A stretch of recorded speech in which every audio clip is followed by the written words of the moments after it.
Students, welcome back to study high protein. पिछले videos में जो आपने किए थे वो था टाइम एंड डिस्टेंस से कुछ क्वेश्चंस, और आज हम उस पे ही बेस्ड कुछ एडवांस क्वेश्चंस करने वाले हैं। और आज जो हम करने वाले हैं वो है ट्रेन से कुछ पुराने क्वेश्चंस भी आपने किए थे, याद होगा आप सबको। आई होप आप सबने बहुत अच्छे से रिविजन किया होगा। अब देखिए ट्रेन के अलग अलग कंडीशंस में कैसे हम क्या शॉर्ट ट्रिक्स यूज करते हैं वो मैं बता रहा हूँ आपको। तो जो टॉपिक है हमारा वो है time and distance. Time and distance,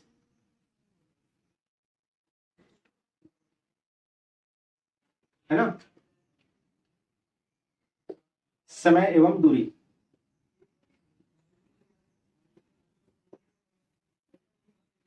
इसमें जो मैं आपको करवाने वाला हूं वो है टॉपिक ट्रेन का। अब इस ट्रेन से अलग अलग कंडीशन से मैंने उस दिन बताए थे क्वेश्चंस। चलिए फटाफट से रिवीजन करते हैं। मैंने आपको जो फर्स्ट कंडीशन बताया था वो ये बताया था कि दो ट्रेन है, अगर एक ट्रेन है, अगर ये ट्रेन किसी पॉइंट से क्रॉस करेगी। अब पॉइंट्स क्या क्या कंसिडर किया जा सकता है वो मैंने बताया था आपको। अगर ये ट्रेन किसी पर्टिकुलर पर्सन को क्रॉस कर रहा है, ठीक है ना, पर्सन हो, अगर ये ट्रेन किसी भी पार्टिकुलर ट्री को क्रॉस कर रहा है, या फिर किसी पोल को क्रॉस कर रहा है, या फिर किसी सिग्नल को क्रॉस कर रहा है, तो इन सब केसेस में इसका जो डिस्टेंस होगा, इसका जो लेंथ होगा, उसे हम नेग्लेक्ट करते हैं, उसे हम जीरो एज्यूम करते हैं as compare to the length of this train. इस ट्रेन के मुकाबले इसका जो लेंथ होगा वो ऑलमोस्ट जीरो ही होगा। ये मैंने आपको बताया था, कंडीशंस अलग अलग। ठीक है, आई होप ये क्लियर होगा आप सबका। यानी कि एक ट्रेन अगर किसी पेड़ को गुजरती है, क्रॉस करती है, एक ट्रेन अगर किसी पोल से होकर या किसी आदमी को आदमी के साइड से गुजरती है, अगर ये किसी सिग्नल के पास से क्रॉस हो रही है, तो उसमें अगर हमें पूछा गया कि उसका लेंथ, उसका कितने समय में ये क्रॉस कर जाएगा, अलग अलग कंडीशंस हो सकते हैं, क्या स्पीड है या क्या समय है या ट्रेन का लेंथ क्या है, तो वो हम फाइंड कर सकते हैं। लेकिन वहां पे हमें इन सब का लेंथ जो है वो जीरो रखना पड़ेगा as compare to the length of this train. ठीक है, चलिए क्वेश्चन देखते हैं। यहाँ से क्वेश्चन ये है हमारा कि एक ट्रेन की लंबाई, length of a train, length of a train is let's say 300 metres. ठीक है, क्रॉसिंग अ ट्री ऑफ, अब यहाँ पे हाइट दिया हुआ है, सपोज कीजिए ऑफ हाइट 5 मीटर्स इन 4 या 6 सेकेंड्स कर लेते हैं।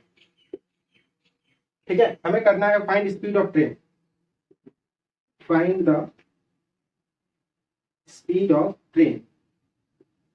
अगर ये प्रश्न इस प्रकार हुआ कि एक ट्रेन है जिसकी लंबाई 300 मीटर है और वो एक पेड़ को क्रॉस कर रही है, एक वृक्ष के पास से गुजर रही है जिसकी हाइट, ऊंचाई जो है वो 5 मीटर है, और उस पेड़ को वो 6 सेकंड में क्रॉस कर जाती है, तो हमें ज्ञात करना है उस ट्रेन की स्पीड क्या होगी, यानी कि ट्रेन की चाल क्या होगी, वो हमें फाइंड करना है। अच्छा, आप यहाँ पे देखेंगे अगर, तो ये जो 5 मीटर्स है ना, ये मिसलीडिंग है, यहाँ पे इसकी जरूरत ही नहीं थी, ये इसका कोई रोल ही नहीं है। अगर आपने किसी ने भी इन दोनों को जोड़ दिया कि टोटल डिस्टेंस जो है 305 हो जाएगा, वो गलत हो जाएगा। मैं बता रहा हूं, मैंने आपको बताया कि पेड़ हो, इंसान हो, सिग्नल हो या पोल हो या इस तरह की कोई भी बहुत छोटा चीज हो जो कि ट्रेन के लेंथ के कंपैरिजन में उसका जीरो मान हो, तो उसे हम कंसिडर नहीं करते हैं। तो सिंपल है, यहाँ पे जो डिस्टेंस दिया हुआ है वो देखिए आप, डिस्टेंस जो है वो 300 मीटर है, और जो टाइम है दिया हुआ वो है 6 सेकेंड। तो इस तरह से हम स्पीड अगर फाइंड करेंगे, स्पीड मैंने बताया ये होता है d/t, और ये हो जाएगा 300/6 बराबर 50 मीटर पर सेकेंड। ठीक है, यानी कि इस ट्रेन की इसकी जो स्पीड थी वो 50 मीटर पर सेकेंड थी। इसमें हमें इस 5 से कोई भी लेना देना नहीं है। अगर इन सारे जगह के जगह पे अगर पुल आता, मैंने आपको बताया हुआ है, अगर पुल आता, ट्रेन टनल आता, कोई सुरंग से ट्रेन क्रॉस कर रही है वो आता, या फिर किसी बड़े प्लेटफॉर्म से या छोटे प्लेटफॉर्म से जिसका लेंथ जो है लेट्स से 50 मीटर्स या उससे ज्यादा है, तो अब प्लेटफॉर्म जो है वो 2-4 मीटर का तो हो नहीं सकता, ऑब्वियसली उसका भी एक पर्टिकुलर लेंथ होता है। तो देखा जाए तो उस केस में क्या होगा, मैं आपको फिर से बता रहा हूं, अगर ये किसी ब्रिज होकर क्रॉस कर रही है, किसी प्लेटफॉर्म से क्रॉस कर रही है, ठीक है, किसी टनल से क्रॉस कर रही है, सुरंग से, तो इस केस में क्या होता है, इनका लेंथ और ट्रेन का लेंथ हमेशा कंसीडर किया जाता है, इनका लेंथ और ट्रेन का लेंथ जो है वो हमेशा ऐड किया जाएगा। अब दूसरा कंडीशन है, एक कोई दूसरी ट्रेन है, दूसरी ट्रेन आ रही है, यानी कि दो ट्रेन जो है वो क्रॉस कर रहे हैं एक दूसरे को, तब भी हम दोनों का लेंथ जो है वो हम ऐड करेंगे। इस केस में मैंने आपको पिछले वाले वीडियो में बताया हुआ है। अगर आप में से किसी को डाउट है इस टॉपिक में तो आप पिछला वीडियो देख सकते हैं। चलिए अगला कंडीशन, अगला जो कंडीशन है यहाँ पे वो हम देखते हैं कि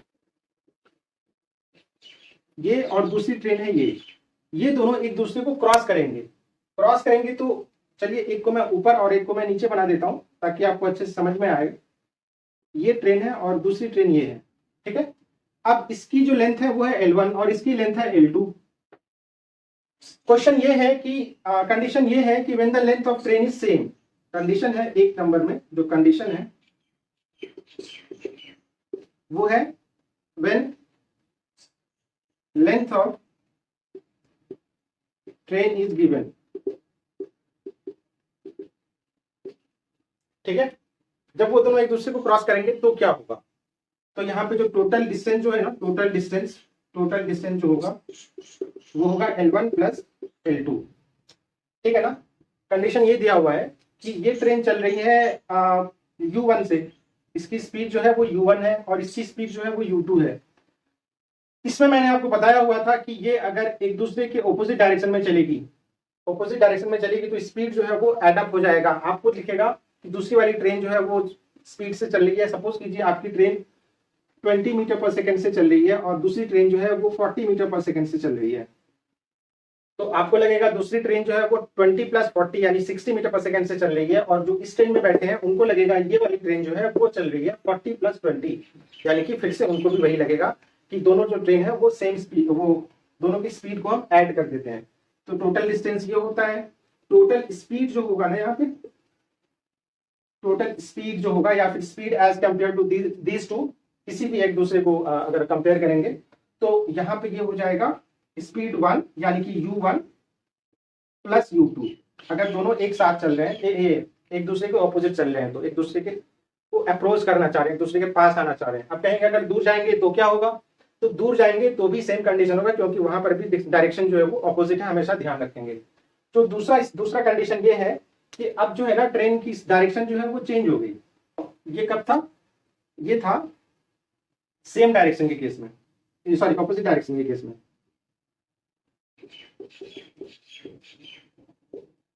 ऑपोजिट डायरेक्शन। सेकेंड कंडीशन है सेम डायरेक्शन।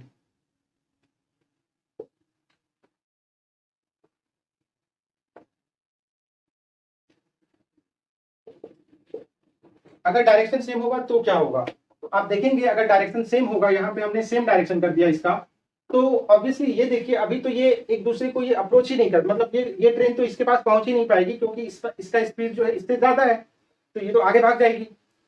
आप इस तरह से सोच रहे हैं कि ये जो है ये पुलिस की गाड़ी है और ये चोर की गाड़ी है। चोर की गाड़ी की स्पीड है 40 मीटर पर सेकंड और पुलिस जो है वो बेचारा अपना पुराना खटारा सा जीप लेकर है जिसकी स्पीड है 20 मीटर पर सेकंड, ठीक है। तो आप कभी भी लग रहा है कि आपको ये अप्रोच कर पाएगा, कभी नहीं हो पाएगा। इसके लिए पुलिस को ना अपनी गाड़ी की स्पीड जो है वो बढ़ानी पड़ेगी। इसने क्या किया, 40 के जगह 20 के जगह पे 60 मीटर पर सेकंड कर दिया आप, ठीक है।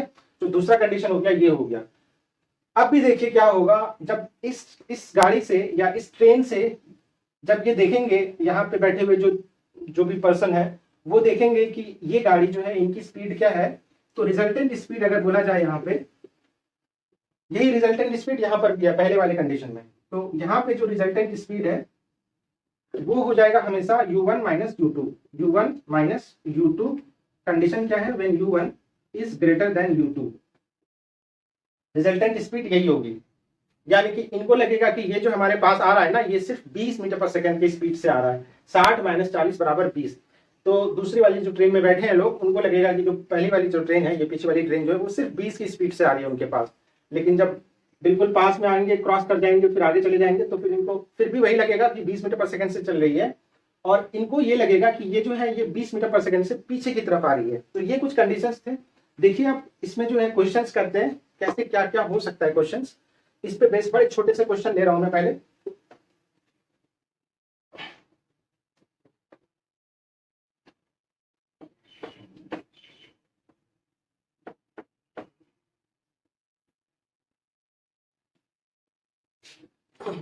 क्वेश्चन ये है कि two trains of length 500 metre and 400 metre cross each other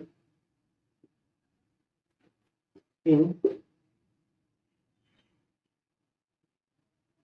40 seconds.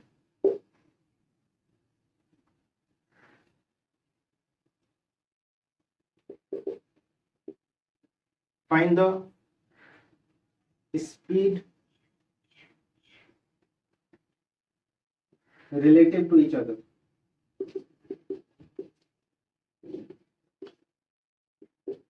Question ये है हमारे पास कि दो ट्रेन है, एक ट्रेन की लंबाई है 500 मीटर और दूसरी ट्रेन की लंबाई है 400 मीटर। ये एक दूसरे को क्रॉस कर रहे हैं, यानी कि एक दूसरे को अपोजिट डायरेक्शन में आ रहे होंगे, आमने सामने बिल्कुल आ रहे होंगे। और इसे इसने क्रॉस किया 40 सेकंड्स में, एक दूसरे को क्रॉस किया। जो ट्रेन पे बैठे हुए पैसेंजर थे ना, रिजल्टेंट स्पीड का मतलब यही है कि ट्रेन में जो बैठे हुए पैसेंजर्स हैं उनको क्या लगेगा कि हमारी जो ट्रेन है, एक दूसरे जो दोनों ट्रेन है वो कितने स्पीड से क्रॉस किया। तो इस केस में क्या करेंगे, स्पीड बराबर आप सबको पता है, स्पीड बराबर क्या होता है, डिस्टेंस अपॉन टाइम। ठीक है, डिस्टेंस अपॉन टाइम। तो यहाँ पे देखिए डिस्टेंस जो है, टोटल डिस्टेंस हो जाएगा 500 प्लस 400। मैंने बताया हुआ है टोटल लेंथ जो है वो हमेशा ऐड होगा, डिस्टेंस कभी भी हम घटा नहीं सकते हैं, हमेशा याद रखिएगा। चाहे वो ट्रेन हो, चाहे वो ब्रिज हो, चाहे वो टनल हो या चाहे वो प्लेटफॉर्म हो, कभी भी हम डिस्टेंस को घटाएंगे नहीं, टोटल डिस्टेंस जो है वो हमेशा ऐड होता है। स्पीड को घटाना या जोड़ना होता है, वो कंडीशन दिया हुआ है कि स्पीड जब सेम होगा, सेम डायरेक्शन जब सेम होगा तो स्पीड घटेगा, डायरेक्शन अगर अपोजिट है, उल्टा है, तो डायरेक्ट स्पीड जो है वो बढ़ेगा। बस ये कंडीशन है।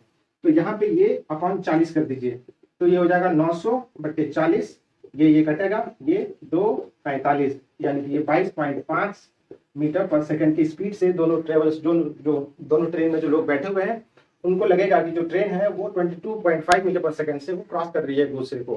तो ये था हमारा प्रश्न। चलिए हम अगले कंडीशन में आते हैं। स्टूडेंट्स, अगला कंडीशन जो है हमारे पास वो कुछ इस प्रकार है कि जो दो ट्रेन है ना, दो ट्रेन एक दूसरे सेम पॉइंट मतलब सेम टाइम पे दो पॉइंट पे से स्टार्ट हो रहे हैं। ये है एक पॉइंट ए और ये है दूसरा पॉइंट बी।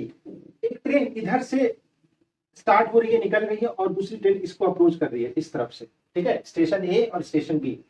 ठीक है, एक साइड से दूसरी तरफ, या फिर दो पॉइंट्स हैं, दो बिंदु है। ठीक है ना, दोनों ने स्टार्ट किया पॉइंट ए और पॉइंट बी से, और कुछ टाइम बाद आफ्टर क्रॉसिंग ईच अदर दोनों ऑब्वियसली कहीं तो मिलेंगे, है ना। अब बोलेंगे सर बीच पे मिलेंगे क्या, सेम बिल्कुल जो दोनों का डिस्टेंस जो भी है उसके बिल्कुल हाफ वाले डिस्टेंस पे मिलेंगे क्या? ऐसा कंडीशन यहाँ पे दिया हुआ नहीं है बच्चे। वो मिलेंगे कहाँ पे मिलेंगे, वो डिपेंड करता है दोनों की स्पीड पे।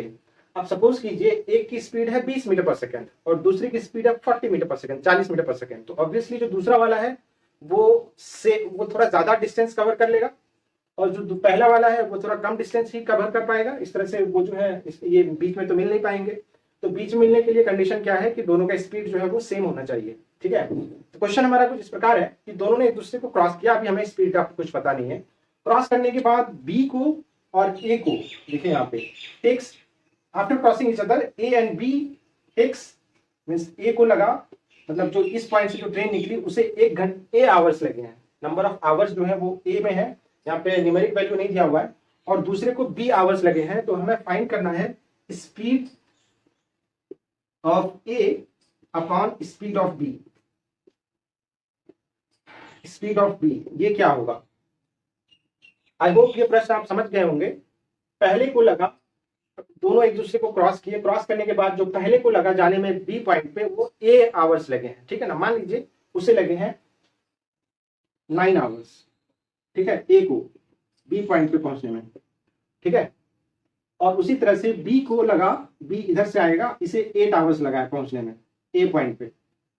तो हमें यही पता करना है कि स्पीड ए और स्पीड बी का रेशियो क्या होगा। इस केस में हम क्या करते हैं, कुछ नहीं करना है, हमें √b अपॉन √a कर देना है, हमारा आंसर आ जाएगा। तो ये था एक काफी इंपॉर्टेंट टॉपिक और शॉर्ट ट्रिक है, ये काफी इजी, आप सबको समझ में आ गया होगा। तो इस तरह से हम करते हैं। अगर आप यहाँ पे देखेंगे तो बी की स्पीड जो है वो 8 है, तो ये √8 हो जाएगा और ये √9 हो जाएगा। इसे अगर आप ये करेंगे तो ये 2√2 अपॉन 3, ये है दोनों के स्पीड का रेशियो। तो इस तरह से हम करते हैं क्वेश्चंस। आई होप ये क्लियर होगा। अब हम आते हैं अगले क्वेश्चन पे। बच्चे प्रश्न हमारे पास जो अगला है वो ये है कि एक बॉय है, किसी लड़के को 40 किलोमीटर जर्नी जो है वो 8 किलोमीटर पर आवर की स्पीड से कवर करता है वो, और 80 किलोमीटर जो है वो 6 आवर्स में कवर करता है। तो हमें निकालना है उसका एवरेज स्पीड क्या होगा। तो एवरेज स्पीड है, और ये 4 ऑप्शन थे दिए हुए, 120/11, 110/7, 120 और 12 किलोमीटर पर आवर। इनमें से कोई एक ऑप्शन करेक्ट है। देखिए हम कैसे करते हैं ये क्वेश्चन।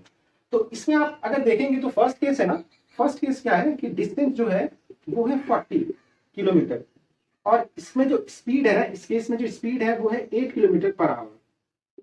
तो आप ये कह देंगे कि यहाँ पे जो टाइम लगेगा, टाइम क्या लगेगा, speed upon distance, distance upon speed, ये होगा 40/8। 40/8 जो होगा वो क्या होगा, 5 आवर्स। ठीक है, फर्स्ट केस हमारा कंप्लीट हो गया। सेकेंड केस में जो है डिस्टेंस 2 जो है वो है दिया हुआ 80 किलोमीटर्स। तो ये 80 किलोमीटर्स दिया हुआ है, और ये जो इसमें स्पीड नहीं दिया हुआ है, इसमें टाइम दिया हुआ है, और ये टाइम जो है वो 6 आवर्स दिए हुए हैं। बहुत इजी क्वेश्चन है। डिस्टेंस दिया हुआ है 40 किलोमीटर, टाइम निकाल दिया हमने 5 आवर्स, और इसी तरह से सेकंड केस में जो 80 किलोमीटर है उसमें टाइम लगा 6 आवर्स। तो आप इस तरह से देख सकते हैं कि टोटल डिस्टेंस जो है वो है 40 + 80, दैट इज 120 किलोमीटर्स, और जो टोटल टाइम है हमारे पास वो है 5 + 6 = 11 आवर्स। और आप सबको बताया था मैंने कि जो एवरेज स्पीड होता है ना, औसत चाल, तो एवरेज स्पीड जो होता है, एवरेज स्पीड है ना, औसत चाल,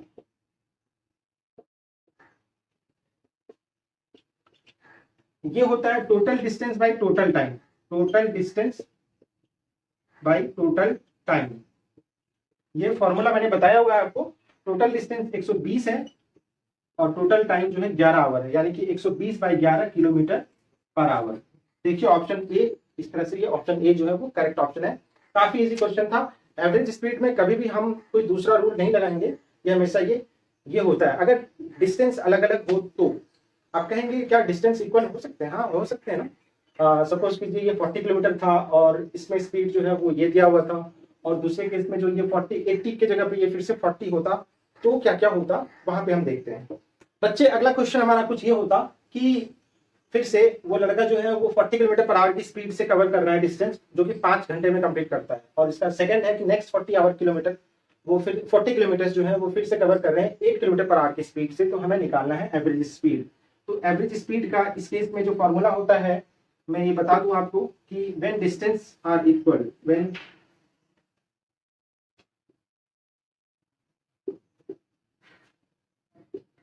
डिस्टेंस इज इक्वल, तो क्या होगा, यानी कि जब d1 = d2 हो, तो एवरेज स्पीड जो है ना, एवरेज स्पीड जो हो जाता है वो क्या होता है, अभी हम देखते हैं। वो होता है 2xy/x + y। तो ये कंडीशन होता है। आप बोलेंगे सर x एंड y क्या है, तो हम यहाँ पे लिख दे रहे हैं कि where x is the speed of body A,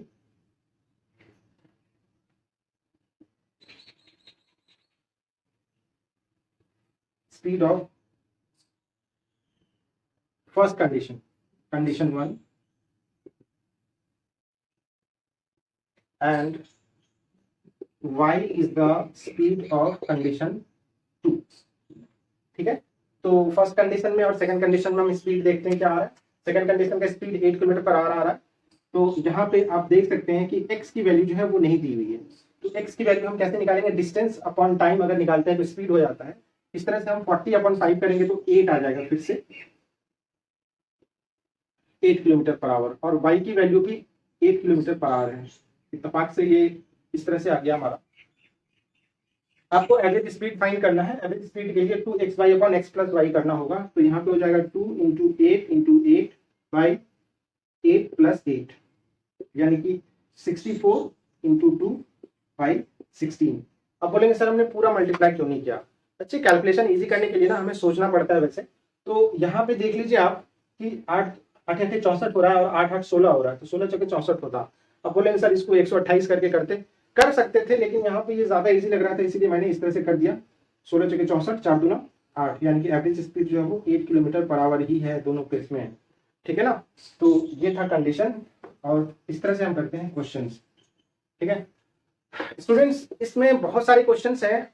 एक बहुत ही इंपॉर्टेंट टॉपिक है आपका upstream and downstream. तो upstream and downstream के क्वेश्चन जो है वो मैं आपको अगले वीडियो में करवाऊंगा। उससे बहुत सारे क्वेश्चंस पूछते हैं।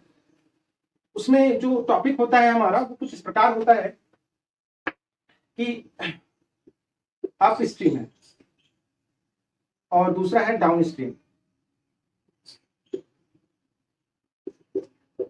यानी कि एक नाव है चल रही है, एक नाव चल रही है नदी में चल रही है, जिसका जो स्ट्रीम है, जो धारा है, वो उसके ऑपोजिट चल रही है। मतलब धारा सपोज कीजिए इधर से इधर है ना, इस डायरेक्शन में ये स्ट्रीम फ्लो हो रहा है। तो अगर नाव आप इधर से इधर लाएंगे तो क्या होगा, ये बोट है आपका, ये है आपका बोट।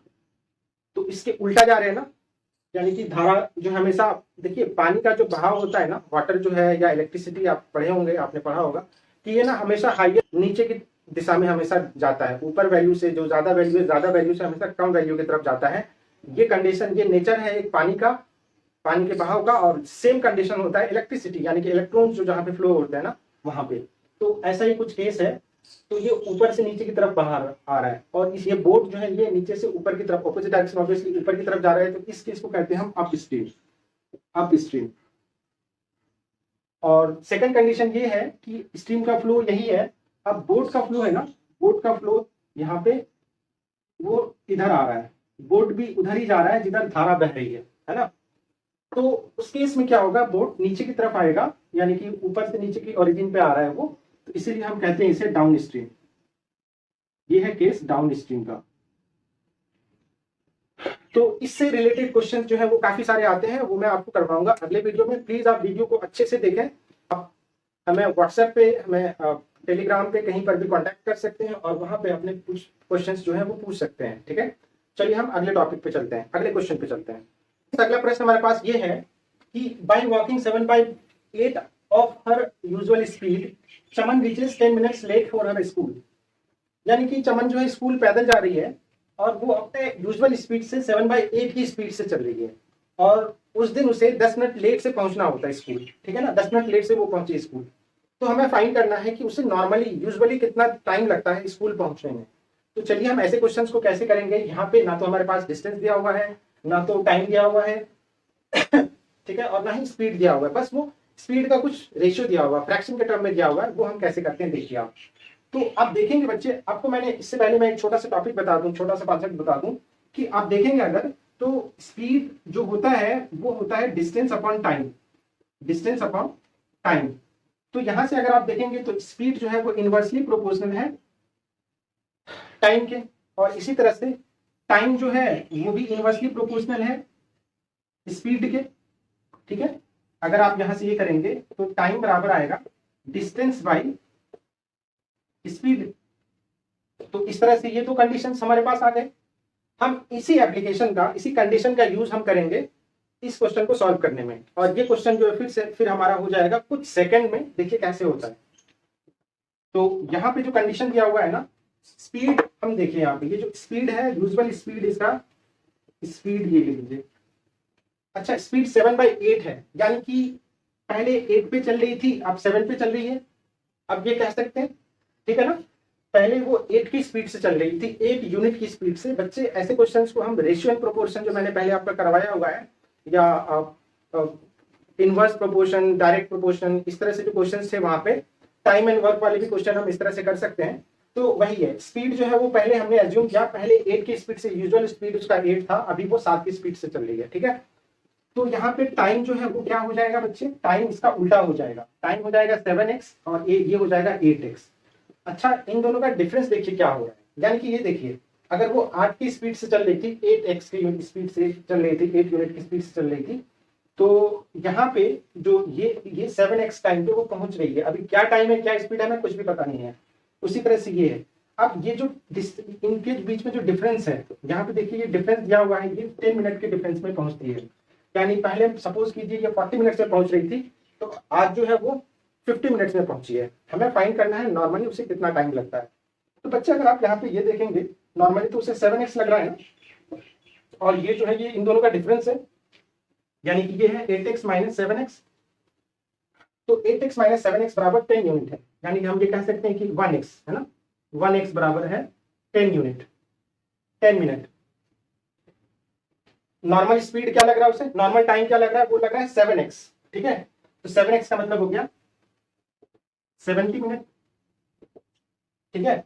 अगर उससे पूछा जाता कि आज उसे कितना टाइम लगा, यानी कि जब उसका स्पीड थोड़ा कम था तो कितना टाइम लगा, तो उसे 80 मिनट्स लग जाएंगे ऑब्वियसली, 8 इंटू 10 80 हो जाएगा।